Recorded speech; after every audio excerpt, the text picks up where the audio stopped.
guys. Welcome to another exciting episode. I'm so glad you're here. We've got some great conversations lined up today that you won't want to miss. So sit back, relax, and let's jump right in. This is Emma, and you're tuned in to Daily Talk in English. Hey! What's up, Emma? How's your day going? Oh, just the usual. Busy, but I can't complain. Always happy to sit down and chat with you about something fun. Speaking of which, we've got a pretty cool topic today, huh? Totally. We're diving into something we all use, but maybe don't always think about. Money. So, Emma, let's kick things off. How do you feel about talking money? Like, how people talk about it in different parts of the world? Oh man, that's a huge topic. Money's such a big deal everywhere, but how people talk about it varies so much depending on where you are. Take the word dollar, for example. It's a classic, right? But you'll hear a bunch of different terms in different countries. Yeah, for sure. Like, in the US, the dollar is the go-to, but you go to the UK and people are all about quid. That always cracks me up. Right? And don't get me started on the buck. I mean, that's just another way to say dollar, but it's so casual, you know? Exactly. And then you've got the euro, which is pretty standard across Europe.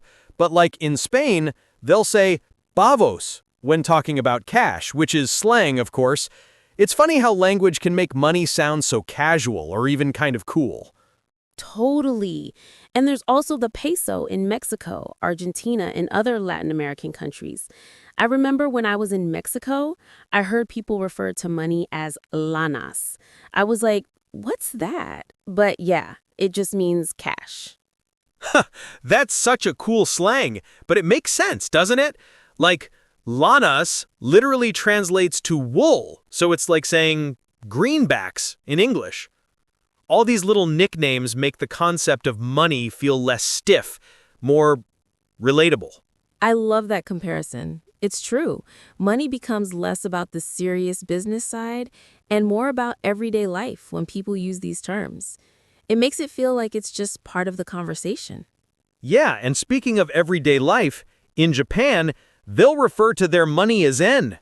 But what's really interesting is that the way they handle money in society is a whole other thing, right? Oh, for sure. In Japan, they really emphasize respect when dealing with money. For example, when handing over cash, it's common to use both hands. They treat it with the level of respect that a lot of cultures don't really think about, you know? That's fascinating.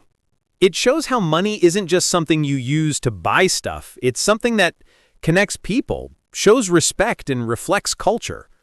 Exactly. And the way people talk about money can say a lot about their relationship with it.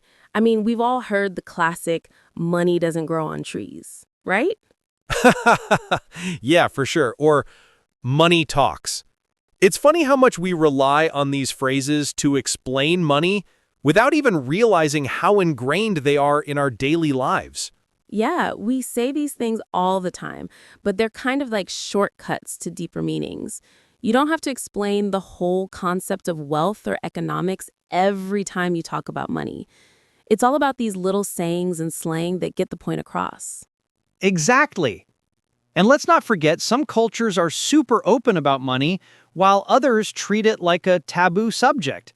I mean, in places like the US, it's not unusual to hear someone say, "I just made bank," or "I'm broke as a joke." Totally.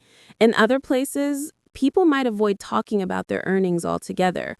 But here, it's like a badge of honor when you're doing well, you know? It's kind of cool that we have all these expressions to describe money, good or bad. I love how we can look at the same thing in so many different ways.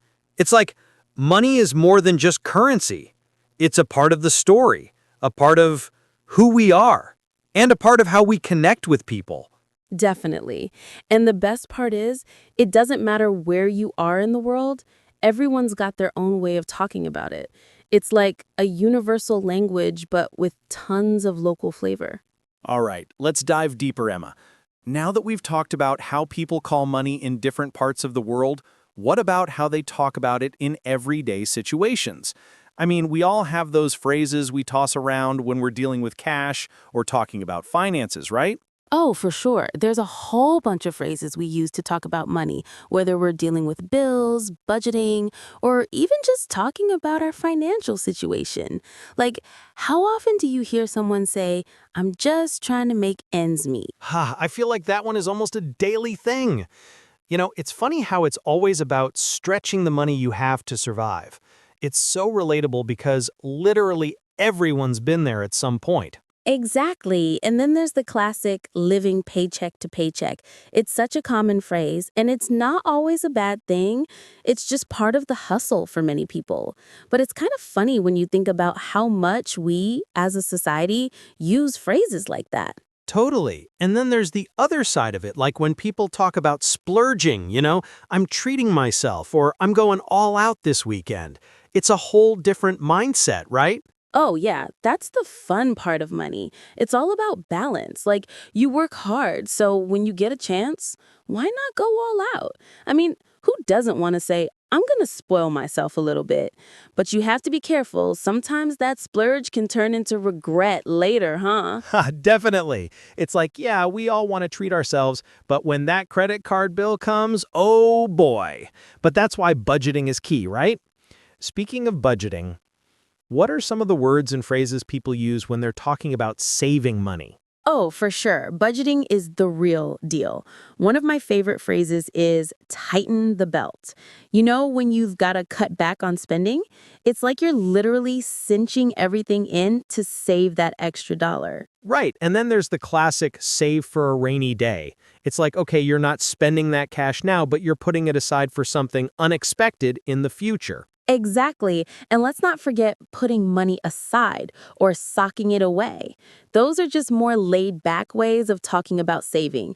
It's like you're not hoarding it under your mattress, but you're definitely making sure you've got something tucked away for later. Yeah, and then there's the whole concept of investing. People talk about it like it's this big thing, right? But honestly, it's just about using your money to grow, whether it's in stocks, real estate, or even something as simple as putting money into your retirement fund. For real, but it can also get complicated. People are always throwing around terms like diversify, return on investment, and compound interest. Honestly, when I first heard those, I was like, what is going on? But now it's second nature. Yeah, once you get the hang of it, it's not as scary. And speaking of investments, let's talk about the whole concept of making your money work for you. I mean, that's basically what everyone wants, right? Definitely. It's all about finding ways to make your cash grow while you're doing other things. Like, you don't want to just sit on your money, let it work for you.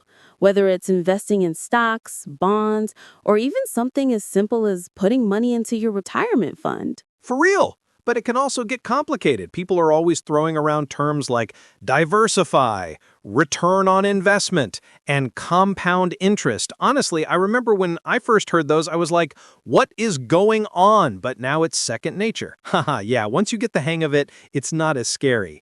And speaking of investments, let's talk about the whole concept of making your money work for you. I mean, that's basically what everyone wants, right?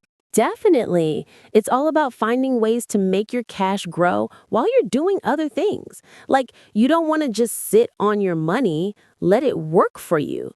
Whether it's investing in stocks, bonds, or even something as simple as putting money into your retirement fund. For real. But it can also get complicated. People are always throwing around terms like diversify, return on investment, and compound interest. Honestly, I remember when I first heard those, I was like, what is going on? But now it's second nature. Haha, yeah, once you get the hang of it, it's not as scary. And speaking of investments, let's talk about the whole concept of making your money work for you. I mean, that's basically what everyone wants, right? Definitely. It's all about finding ways to make your cash grow while you're doing other things. Like, you don't want to just sit on your money, let it work for you.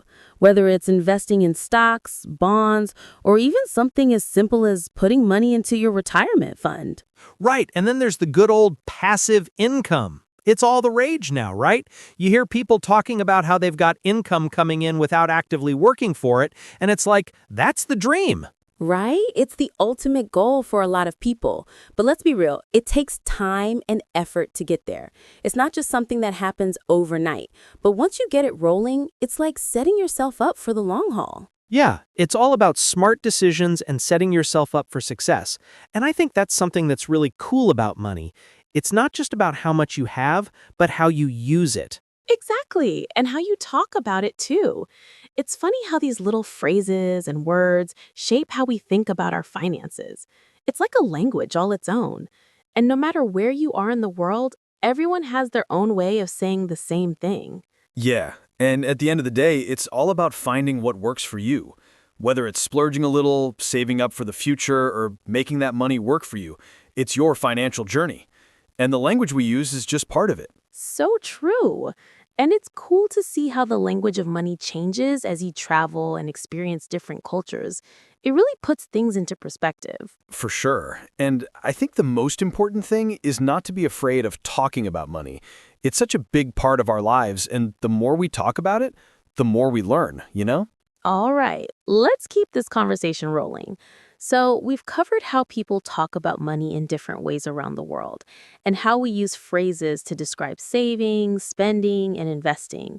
But let's dive into something a little more personal. How do we talk about money when it comes to our own financial goals?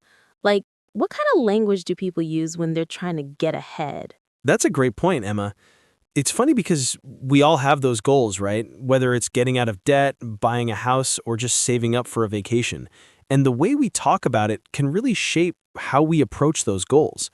Take getting ahead, for example. People talk about it like it's this big thing, but it's really about those little wins along the way. Exactly. And I think that's why people often use the term building wealth when they talk about their financial future. It's not a get rich quick situation, right? It's more like slow and steady wins the race. People who are in it for the long haul usually talk about it as something they're working on, not just a one-time goal. Right. It's all about consistency, and the language reflects that. You hear people say, I'm working on my financial freedom, or I'm building my empire. But it's not like they're bragging. It's more about setting the tone for what they're working toward. I love that. It's like setting an intention. You're saying, this is what I'm focusing on. And that focus really shows up in the language. It's less about stressing over money and more about making choices that align with the bigger picture. Exactly. And sometimes people even start using terms like financial independence or financial security as part of their goals. It's like they're taking charge, saying, I'm no longer just surviving, I'm thriving. And let's not forget the term retirement planning. When you're talking to someone who's really focused on the future, they'll say something like, I'm putting money into my retirement fund, or I'm preparing for the future. It's all about long-term thinking. Oh, for sure. And it's funny because when you hear people talk about retirement, it sounds like such a distant thing, right? But as soon as you're in your 30s or 40s, you start hearing more people talk about it seriously. It's like, whoa, I really should be saving now. Totally. And it's one of those things that feels far off until it's not. That's when the language shifts from one day to I need to start now. And then you've got people talking about pensions, 401ks, and IRAs like they're the key to everything. Yep, that's the reality check, right? It's like the more you learn about money, the more terms you pick up. And it's not just about knowing the lingo, it's about using it to your advantage. Exactly. And then there's the whole concept of side hustle language, right? People are all about making extra cash outside of their 9 to 5. It's almost like a badge of honor now. Like, I've got my main job, but I'm also doing this on the side to get ahead. Yeah, side hustle is such a big part of the conversation now. It's like everyone's trying to create multiple streams of income. People are constantly saying, I'm working on my side gig, or I'm trying to scale my hustle. It's almost like you're working towards multiple financial goals at the same time. And it's funny because with that side hustle talk, there's also a lot of buzz around passive income. It's like people are saying, I'm not just working for money, I'm making money while I sleep. It's a whole mindset shift from the traditional way of earning. Totally. It's like everyone's trying to escape the rat race. Instead of trading time for money, they're looking for ways to make money work for them. And that shift in mindset, it totally shows up in the way we talk about money. Right? And I think one of the most interesting things about all of this is that while the language around money can be very aspirational, like wealth building, financial freedom, passive income, it also comes with a bit of pressure. There's this underlying sense that if you're not doing these things, you're somehow falling behind. For sure. It's like we've created this society where everyone feels like they need to be financially independent, have multiple income streams, and be planning for retirement by the time they're 30. There's definitely a lot of pressure, especially with social media, making it all look so easy. Oh, for real. Social media is great, but sometimes it creates unrealistic expectations. You see people posting about how they're living the dream and making bank, and it makes you wonder if you're doing enough. But at the end of the day, everyone's financial journey is different, and the language around it is just a reflection of that. Totally. And it's important to remember that financial success doesn't look the same for everyone. It's about finding what works for you, not comparing yourself to the next person. That's why I think we need to be more mindful of the language we use about money, because sometimes it can create unnecessary stress. Absolutely. The language we use can either empower us or make us feel overwhelmed. So it's all about finding that balance and using the words that make you feel good about your financial situation rather than stressing you out. All right, we've talked a lot about how money is talked about in everyday life and the phrases we use when we're aiming for financial goals. But now, let's wrap things up with a little perspective. I think it's really important to remember that no matter how we talk about money, at the end of the day, it's just a tool, right? Yeah, exactly. Money is just a way to get the things we need and want, but it doesn't define who we are. It's easy to get caught up in the whole chasing wealth mentality, especially when you're surrounded by messages of financial freedom and living the dream. But the truth is, financial success isn't just about having more money. It's about feeling secure and comfortable with your choices. Totally.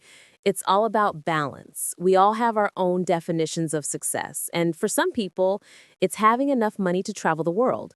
For others, it's about being able to provide for their family or living debt-free.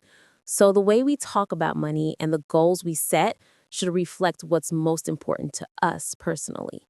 Exactly. And I think we can all agree that when it comes to talking about money, it's important to be transparent and open, right?